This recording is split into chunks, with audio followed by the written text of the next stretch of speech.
በዘመናዊው ዓለም አኗኗሩን በማቅለል የሚያውቁት የብርሃን ባንክ የሞባይል ባንክ አገልግሎት አሁን ደግሞ የበለጠ ዘምኖ ለአጠቃቀም ምቹና ቀላል ሆኖ ለአንድሮይድ ሞባይል ስልክ ተጠቃሚዎች ቀርበዋል። አዲሱን የብርሃን ባንክ አንድሮይድ አፕ ወይም መተግበሪያ ከጉግል ፕሌይ ስቶር ላይ ብርሃን ሞባይል በሚል ስም ያገኙታል። ወደ ስልክዎን በመጫን ስለ ሂሳቦ መረጃ፣ ገንዘብ ለማስተላለፍ፣ የሞባይል አየር ሰዓት ለመግዛት፣ ስለ ብድሮ ሁኔታና ሌሎች በርካታ አገልግሎቶችን ለማግኘት በቀላሉ ይጠቀሙበታል።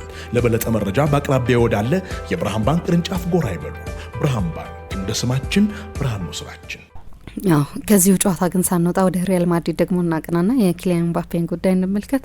ቁጥሮቹ አሁንም በጣም ጥሩ እንደሆኑ እየተመለከት ነው። ብዙ ግቦችን ያስቆጥራል፣ ግን ደግሞ ብዙ ትችቶችም አሉበት አይደለ? ይህ ተጫዋች እናንሳኝ ጉዳይ አምና 44 ጎል ያስቆጠረ አሁን 38 ጎል ያስቆጠረን ተጫዋች እንዴት ትተቻለሽ? ፈተናው እሱ ነው። 38 ጎሎች ያስቆጥሯል፣ ያውም ያለፉትን ሳምንታት ሳይጫወት እና ሲዝኑ አንድ ወር ተኩል እየቀረው በላሊጋ 8 ጨዋታ ይቀረዋል ሪያል ማድሪድ። በእነዚህ ተጨማሪ ጨዋታዎች ላይ ጎሎች ሊያስቆጠር ይችላል። በቻምፒየንስ ሊግ ካሁኑ 13 ጎል አስቆጥሯል መሰለኝ።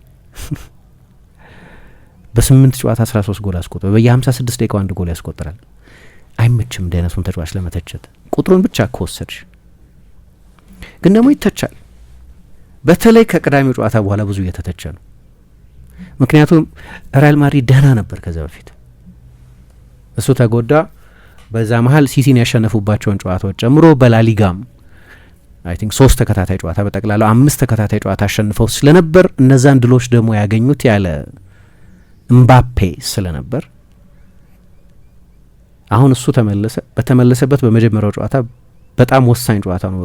ቅድም እንዳነሳሁት በማዮርካ ተሸነፉ። መጥፎ አልተጫወተም እምባፔ ጨዋታው ላይ፣ ግን መጨረሻ ላይ እንዲተች ሆነ። አሁን ችግሩ የልጁ የምባፔ ኢንዲቪጁዋል አውትፑት አይደለም፣ ቁጥሮቹ አይደሉም ችግሩ። ቁጥሩ አስደናቂ ነው። በቻምፒየንስ ሊግ የእሱን ያህል ጎል ያስቆጠረ የለም። አይ ቲንክ በመላው አውሮፓም ሀሪኬን ብቻ መሰለኝ ከሱ የበለጠ ጎል ያስቆጠረው በሁሉም ውድድሮች። ለአውሮፓ የወርቅ ጫማ ተስፋ አለው በሊግ ብዙ ጎል ያስቆጠረ ተጫዋች በሚለው ለትችት አይመችም። ግን የምናወራው ስለ ግለሰብ ቁጥሮች አይደለም። አሁን አንዳንድ ተጫዋቾች ወደዛ ክለብ ከሄዱ በኋላ የሚገርም ቁጥር አላቸው። ቡድኑ ግን አዘ ኮሌክቲቭ እንደ ቡድን ግን ሰፈር ያደርጋል፣ ይዳከማል። እምባፔ ወደ ሪያል ማድሪድ ከመጣበት ጊዜ ጀምሮ በሁለቱም አመቶች የሆነው እሱ አይደለም እየተተቻ ያለው። ግን የሪያል ማድሪድ ጠቅላላ ሲስተም ግን ትክክል አይደለም እና በቀደም ተጠየቀ። የሹዋሜኒ ኦሬሊዮን ሹዋሜኒ ዘ ብሪጅ የሚባል የዩቲዩብ ቻናል አለ፣ የዩቲዩብ ሾው እና እዛ ላይ ቀረበና እኔ እንዲያውም የጋዜጠኞች ኢንተርቪዎች ሰልችተውኛል፣ ያደክሙኛል። ልክ እንደ ቦክስ ማለት ነው፣ እንደ ቦክስ ጨዋታ ይሰለች ነበር። አሁን ግን ፈታ ብዬ ነው ማወራዋል። እና ተጠየቀ። ልክ ነው ከሌሎች ያነሰ እከላከላለሁ አለ እና ያ ችግር ሊሆን እንደሚችል አውቃለሁ፣ ግን ስከላከል የኔ መከላከል ትልቅ ኢምፓክት ያመጣል። እኔ ፕሬስ ሳደርግ ሌሎችም ፕሬስ ያደርጋሉ። ብዙ አያስጨንቀኝም መተቸቱ፣ እንደሚገነባ ትችት ነው ወስደዋል። ያውቀዋል ማለት ነው። ይሄን ፕሬስ ያለማድረጉ ችግር እንደሆነ ያውቀዋል። ሌሎች ሲአይኤስ ፉትቦል ኦብዘርቫቶሪ የሚባል በጣም ትልቅ ተቋም አለ እና ከዚህ ተቋም ግራዲየን ስፖርት የሚባል አንድ ሌላ ዴታዎች ፕሮቫይድ የሚያደርግ ተቋም ከዛ ወስጅ ያለው ብሎ ፖስት ያደረገውን አንድ ነገር እያየው ነበር። ኪሊያን ምባፔ በዚህ አመት በቻምፒየንስ ሊግ እየተጫወቱ ካሉ ተጫዋቾች መካከል 43% የሚሆነውን ጊዜ ወክ እያደረገ ነው የሚያሳልፈው። ችግሩ የሚመጣው እዚህ ጋር ነው። ኢንቴንስ አይደለም፣ ከኳስ ውጪ ኢንቴንስ አይደለም። በመከላከል ጊዜ ሪያል ማድሪድ ፈርስት ላይን ኦፍ ዲፌንስ የሚባለው አጥቂው ወክ ነው የሚያደርገው ረጅም ሰዓት። ብዙ ጊዜ የምናነሳው ለዚህ ነው። ይሄው ችግር በፒኤስጂ ነበር። ይሄው ችግር ያንን ቪዲዮ እንድናይ አድርጎናል።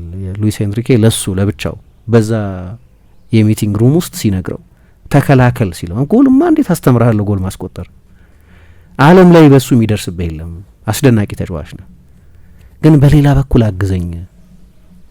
ጆርዳን እንደሚያደርገው ማይክል ጆርዳን እንደምትወደው አውቃለሁ። ጆርዳን እንደሚያደርገው እንደ እንስሳ ይከላከላል፣ እሱን አድርግልኝ ሲለው ነበር። በኋላ ለቀቀ እና ፔጄ እሱ በለቀቀበት አመት ሻምፒየንስ ሊግ ወሰደ። ሻምፒየንስ ሊግ መውሰዱ አይደለም፣ ሻምፒየንስ ሊግ የወሰዱበት ሁኔታ ግን ዴምቤሌ በሻምፒየንስ ሊግ ፋይናል 55 ጊዜ ፕሬስ የሚያደርግ ተጫዋች ሆነ። እግር ኳስ የቡድን ስፖርት ነው። 100 ጎል ሊያስቆጠር ይችላል ምባፔ። የተጋጣሚ አሁን ችግሩ የምባፔ ችግር ነው ያልኩ አይደለም፣ ግን ማድሪድ እሱን ባመጣበትና ክሩስን በለቀቀበት ጊዜ ነው ኃይለኛ የሚዛን ፍልሰት የገጠመው። 10 ሙሉ ጨዋታ አልፎታል በዚህ ውድድር ዘመን።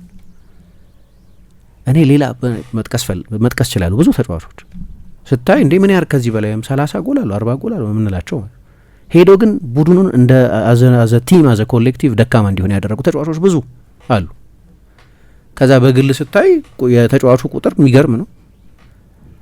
ከሱ በፊት በነበረው ሲዝን የነዛው ተጫዋቾች ቁጥር ድንቅ የነበረ በጣም ጥሩ ፕሮግረስ እያደረጉ የነበሩ ተጫዋቾች ግን በዛ ኮከብ ጥላ ስር ዲሚኒሽድ ይሆናሉ። ቪኒሽስ እንደዛ ነው፣ ሮድሪጎ እንደዛ ነው፣ ቤሊንጋም እንደዛ ነው። ስለዚህ አንዳንድ ጊዜ የቡድን ስፖርት መሆኑን መርሳት አያስፈልግም። እና አሁን ለምሳሌ ምባፔ እንደዚህ ጎሎች 38 ጎሎች አስቆጥሮ በእነዛ 10 ጨዋታዎች 10 ሙሉ ጨዋታ አልፎታል በዚህ ውድድር ዘመን 2.5 ጎል ሪያል ማድሪድ በአማካይ ያስቆጠረ እሱ በሌለበት ጊዜ 38 ጎሎች ያስቆጠረው ተጫዋች ሲኖር ሪያል ማድሪድ 2.1 ጎል የሚያስቆጠረው ምሳ ልዩነቱ ቀላል አይደለም። ስለዚህ ዋናው ጎል አስቆጣሪያቸው በማይኖርበት ጊዜ የበለጠ ጎል ያስቆጥራሉ። ፓራዶክሲካል ለምን ብራሂም የበለጠ ጎል ያስቆጥራል፣ ቪኒሽስ የበለጠ ጎል ያስቆጥራል፣ ቫልቬርዴ የበለጠ ጎል ያስቆጥራል። ኮሌክቲቭ ይሆናል ማለት ነው። ሌሎቹ የበለጠ ኃላፊነት መውሰድ ይጀምራሉ ማለት ነው። አከራካሪው ነገር እሱ ነው። ፓራዶክሲካል ነው። ተቃርኖአዊ ነው የምልበት አንደኛው ምክንያት ቁጥሩን ብቻ ካየሽ ለክርክር አይመችም ያልኩት ለዚህ ነው። በየ56 ደቂቃው ጎል ያስቆጥራል ማለት በቻምፒየንስ ሊግ ታሪክ በአንድ የውድድር ዘመን 10 ጎል በትንሹ ያስቆጠረ ተጫዋች ከሱ ባነሰ የደቂቃ ጊዜ ጎል ሲያስቆጥር የታየው አንድ ጊዜ ብቻ ነው። ኤርሊንግ ሃላንድ 2019-20 የውድድር ዘመን የሳልዝቡርግ ተጫዋች በነበረበት ጊዜ 10 ጎል ነበር ያስቆጠረው። በየ55 ደቂቃው ጎል ያስቆጥር ነበር። እምባፔ ከዛም ሊያሳነሰው ይችላል አቬሬጁን በሁለቱ የባየርን ጨዋታዎች ላይ ሪያል ማድሪድ በቻምፒየንስ ሊግ እስከሚደርስበት ምዕራፍ ድረስ ከቆየ እና እምባፔ ጎሎች ያስቆጠረ ከቀጠለ አቬሬጁ የሚገርም ነው። በየ56 ደቂቃው በ8 ጨዋታ 13 ጎል አስደናቂ ነው። በእርግጥ ካይራት አልማቲን ገጥመዋል። የምድብ ጨዋታዎቹ ብዛት 8 ነው። እንደዚህ ፎርማቱ ያመጣቸው ለውጦች አሉ። እንደዚህ ግን ምን አለ ራሱ ይገርማል እግር ኳስ አለ እምባፔ አሁን እየተቹኝ ነው አይደለም። እስከ ጃንዋሪ ግን ሪያል ማድሪድ ያለ እምባፔ ምን ይሆናል ነበር ሲባል የነበረው። ያለሱ ምንድነው የሚሆነው ሪያል ማድሪድ ሲባል ነበር። ስለዚህ እግር ኳስ እንደዚህ አይነት ትርክቶች እንዳሉ ታውቃለህ። እኔ አያስጨንቀኝም መስዋል። አይ ልክ ነው። ያኔ እሱ ብቻ ነበር ጎሎች ያስቆጠረ የነበረው። ግን እኔ ምለው አና የእምባፔ ላይ ያለም ትችት አይደለም። እምባፔ ምንም ጥያቄ ማነሳበት ተጫዋች አይደለም። እንደ ግለሰብ እንደ ተጫዋች በዓለም ላይ በጣም ጥቂት ተጫዋቾች ናቸው ልክ እንደሱ ለብቻቸው ጨዋታ መወሰን የሚችሉ ተጫዋቾች። አንድ አይነት አስተያየት ስትሰጪ ይመስላል እምባፔ ላይ የሚሰጥ አስተያየት። እኔ ግን ምን ስለ ሪያል ማድሪድ ነው እያወራሁ ያለሁት፣ ስለ ሪያል ማድሪድ ባላንስ ነው እያወራሁ ያለሁት። ያለሱ ጥሩ እየተጫወቱ ነበር። ለዛ ነው እኮ የሆነ ጊዜ የቪኒሽስ ሁኔታ አጣብቂኝ ውስጥ በገባበት ጊዜ እንዲያውም በቃ ይልቀቅ ቪኒሽስ ሲሉ የነበሩት ሰዎች በቪኒሽስ ሁኔታ ብቻ አይደለም። የቪኒሽስ ኮንትራት ለማራዘም ፈቃደኛ ባለመሆኑ ከአሎንሶ ጋር ብዙ እየተጣጣመ ባለመሆኑ ምክንያት ብቻ ሳይሆን አንዱ ስታር መልቀቅ አለበት። በቃ ቡድኑ ባላንስ እንዲኖረው አይሆንም ሁለቱን አንድ ላይ ማጫወት። ይሄ ደግሞ ዝም ብሎ ትንሽ የእግር ኳስ የግል መረዳት የሚፈልግ እንጂ ነብይነትንም አይጠይቅም። መጀመሪያውኑ ሲመጣ እናውቅ ነበር እምባፔ ይሄ አይነት ኮንንድሮም እንደሚኖር። ቪኒሽስ የተለየ ውድድር ዘመን ነበር ያሳለፈው። እንዲያውም የተለየ ውድድር ዘመን ሲያሳልፍ ታስታውሺ እንደሆነ አንቼሎቲ የሆነ ማሸጋሸግ አድርገው ነበር። በስፕሊት ስትራይከር ሲስተም ነበር የተጫወቱት።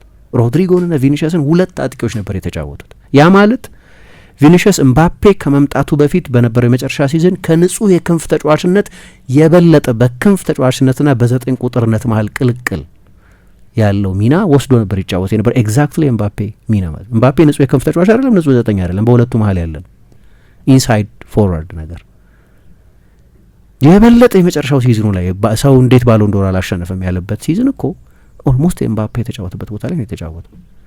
የረጅም ጊዜ ግባቸው እንደነበር አውቃለሁ ኤምባፔን ማምጣት። ምንድነው ግን ስፖርታዊ ፕላኑ? እንዴት ነው አንድ ላይ የምታጣጥሚያቸው? 2 አመት መልስ አልተገኘለትም። ይሄ 2 አመት። ለዛ ነው አንዱ ስታር ያው ቪኒሽስ የኮንትራቱ ጉዳይ ከአሰልጣኙ ጋር የነበረው ግንኙነት ጥሩ ስላልነበር በቃ ሚሉ ሰዎች ነበሩ። እንደ ተጫዋች እንደ ጥራት ጥያቄ የሚነሳበት ተጫዋች ስለሆነ አይደለም ቪኒሽስም ችግሩ ግን አንድ መርከብ ሁለት ካፒቴን አይኖረውም እና 36 ጨዋታ አድርጎ 38 ጎል ያስቆጠረን ተጫዋች በተመለከተ የምንሰጠው አስተያየት መሆኑ ያስገርማል። ምክንያቱም በሁለቱም ሲዝን የሪያል ማድሪድ የላሊጋ ሲዝን ጥሩ አይደለም።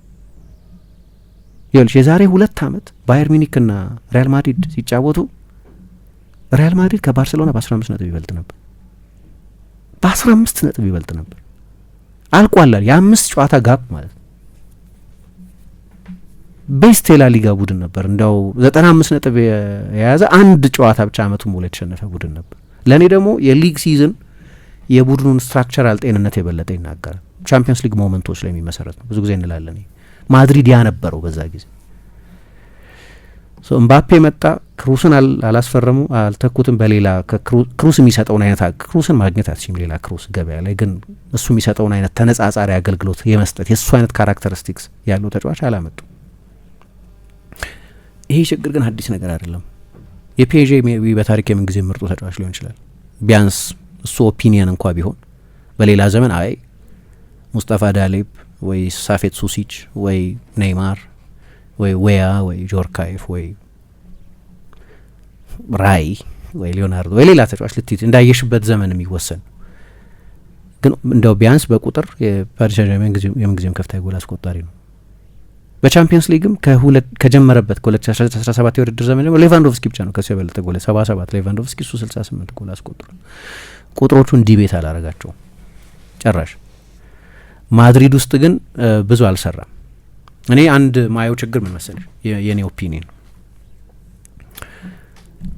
ምን አለ መሰለሽ ሉዊስ ኤንሪኬ ያለፈው የውድድር ዘመን ከመጀመሩ በፊት የፒኤስጂው አሰልጣኝ ከ2023-24 ውጤታችሁ ታሻሽላለህ ወይ ፒኤስጂን ቻምፒየንስ ሊግ ግማሽ ፍጻሜ ደርሰው ነበር በዶርትሙንድ እስኪሸነፉ ታሻሽለዋለህ ወይ ተብሎ ተጠይቆ ያለ ምንም ጥርጥር አለ። ለምን ተብሎ ሲጠየቅ ነበረን አንድ ታላቅ ተጫዋች በታላቅነቱ ምክንያት እንደፈለገ እንዲንቀሳቀስ ነጻነት መስጠት ነበረብናል። ታላቅ ነው፣ ስለዚህ ያንን ፍሪደም መስጠት ነበረብን። ያንን ሳያደርግ ግን ቡድኔን መቆጣጠር አልችልም ማለት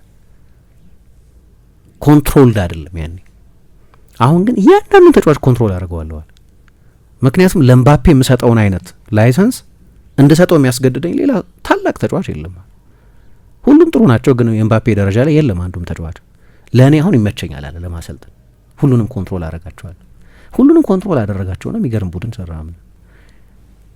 አንዳንዴ የዛ ተጫዋችም ግራቪታ ነው እንደዛ እንዲሆን የሚያደርጉ ትልቅ ተጫዋች በመሆኑ ምክንያት ያደርጋሉ። ሌሎች ትልልቅ ተጫዋቾች የቡድን ስትራክቸር ለእነሱ ሲባል ችግር ውስጥ ይገባል። አሁን ወይ ተጫዋቹ ልክ እንደ ዛሬው አይነት ጨዋታ ሀትሪክ እየሰራ ምናምን አለ አይደለም። ክርስቲያኖ 25 የሩብ ፍጻሜ ጎሎች አስቆጥሯል። ሶ ጋራንቲድ ነው በቃ ክርስቲያኖ ካለች ጨዋታውን ታሸንፊያለች። ያንን የክርስቲያኖ የሚያደርገው ማድረግ አለበት ማለት ነው፣ ያ ቦታ ያ ነጻነት እንዲሰጥ። አሁን ችግሩ ሪያል ማድሪድ ውስጥ ለምሳሌ ቤንዜማ ነበር። ቤንዜማ ቡድኑን ነው ክሊክ እንዲያደርግ ሪያል ማድሪድ በራውል በሬዶንዶ በሄሮ በካርሎስ በዚዳን በክሩስና ሞድሪች በምን ዘመን የተለያዩ የማጥቃት ስልቶች ነበሩት። አሁን እምባፔ እነዚህን ጎሎች የሚያስቆጥርበት ማክሲመም ቦታ ላይ ይገኛል። በዛ ልትተችዋት ሲል ችግሩ ግን ለምሳሌ ካሪምን ምን ይሉታል? ካሪም ቤንዜማን ዩኒቨርሳል ፍሬንድ ነው ይባላል። በቃ ከሁሉም ተጫዋቾች ጋር የሚግባባ አይነት ሰልፍለስ ተጫዋች ነው። እሱ ጎል የሚያስቆጥርበት ፖዚሽን ላይ አይደለም የሚገኘው። ብዙ ጊዜ 5 ጎል ያስቆጠረበት ሲዝን ነበር። በዛ ሲዝን ሮናልዶ 50 ጎል አስቆጥሯል። ለምሳሌ ኮንትሪቢዩተር ነበር ሮናልዶ 50 ጎል ለማስቆጠሩ ወይ ለቤል ስኬት። እምባፔ ያንንም ተጫዋች አይደለም፣ እንዲያውም ሌሎቹን ብሎክ እያደረጋቸው። ይሄ ደግሞ ይህንን ተጫዋች ለማምጣት የወሰነው ሪያል ማድሪድ ነው። ከተጫዋቹ ላይ አይደለም ችግር ያለ የሚመስለኝ። ሪያል ማድሪድ ላይ ሲያመጡት ምንድነው ፕላናቸው የሚለውን አናውቅም። ለአንቼሎቲ ሰጧቸውና እንግዲህ እንደሚሆን አድርግ አሏቸው እና ይሆን አይደለም እስካሁን ድረስ። ለነዚህ አይነት ትችቶች ግን መልስ የሚሰጠው በእንደዚህ አይነት መጠን ጨዋታዎች ላይ ፐርፎርም ሲያደርግ ነው። አምና አድርጓል፣ ሲቲ ላይ ሃትሪክ ሰርቷል ለምሳሌ። ያኔ ጥያቄ አይኖርም። ግን የማድሪድ ኮሌክቲቭ ግን የወላጅ ጨዋታ ግን ተጎድቷል። ጥያቄ ያለው አይመስለኝም እሱ። በዘመናዊው ዓለም አኗኗሩን በማቅለል የሚያውቁት የብርሃን ባንክ የሞባይል ባንክ አገልግሎት አሁን ደግሞ የበለጠ ዘምኖ ለአጠቃቀም ምቹና ቀላል ሆኖ ለአንድሮይድ ሞባይል ስልክ ተጠቃሚዎች ቀርበዋል። አዲሱን የብርሃን ባንክ አንድሮይድ አፕ ወይም መተግበሪያ ከጉግል ፕሌይ ስቶር ላይ ብርሃን ሞባይል በሚል ስም ያገኙታል። ወደ ስልክዎን በመጫን ስለ ሂሳቦ መረጃ፣ ገንዘብ ለማስተላለፍ፣ የሞባይል አየር ሰዓት ለመግዛት፣ ስለ ብድሮ ሁኔታና ሌሎች በርካታ አገልግሎቶችን ለማግኘት በቀላሉ ይጠቀሙበታል። ለበለጠ መረጃ በአቅራቢያው ወዳለ የብርሃን ባንክ ቅርንጫፍ ጎራ ይበሉ። ብርሃን ባንክ እንደ ስማችን ብርሃን ነው ስራችን።